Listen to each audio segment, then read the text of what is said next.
M G sir വൈകാരികമായി തളർന്ന് കിളിപോയ അവസ്ഥയിൽ തല കറങ്ങിപ്പോയ, ശരത് സാർ തലയിൽ കൈവച്ചുപോയ, മൃദുല വാര്യർ നിസ്സഹായയായി മുകളിലേക്ക് നോക്കി ഇരിക്കേണ്ടി വന്ന ഒരപൂർവ സംഭവത്തിനാണ് പാട്ടുവേദി ഇന്ന് സാക്ഷ്യം വഹിച്ചത്.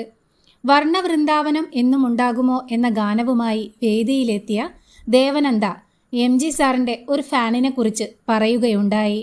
കഴിഞ്ഞ പ്രാവശ്യം ഹോസ്പിറ്റലിൽ പോയപ്പോൾ അവിടുത്തെ ഒരു നഴ്സ് പറഞ്ഞു, ഞാൻ എം ജി സാറിൻ്റെ ഒരു വലിയ ഫാനാണ്, അദ്ദേഹത്തെ ഭയങ്കര ഇഷ്ടമാണ്.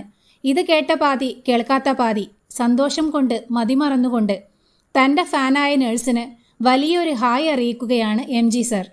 എന്നാൽ എം ജി സാറിൻ്റെ സന്തോഷത്തിനും ആവേശത്തിനും അധികം ആയുസ്സുണ്ടായിരുന്നില്ല. നഴ്സിൻ്റെ പേര് രഞ്ജിത്ത് എന്നാണെന്ന് അറിഞ്ഞതു മുതൽ ഞെട്ടിത്തരിച്ച് കിളിപോയ അവസ്ഥയിൽ തലകറങ്ങിയിരിക്കുകയായിരുന്നു എം ജി.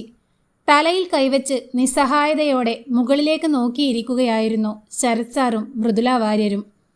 ഫാനായ നഴ്സിൻ്റെ യഥാർത്ഥ പേരറിഞ്ഞതു മുതലുള്ള എം ജി സാറിൻ്റെ മുഖത്ത് വിരിഞ്ഞ എക്സ്പ്രഷനുകൾ പൊട്ടിച്ചിരിയുണർത്തുന്ന രസകരമായ നിമിഷങ്ങളാണ് പാട്ടുവേദിയിൽ ഒരുക്കിയത്.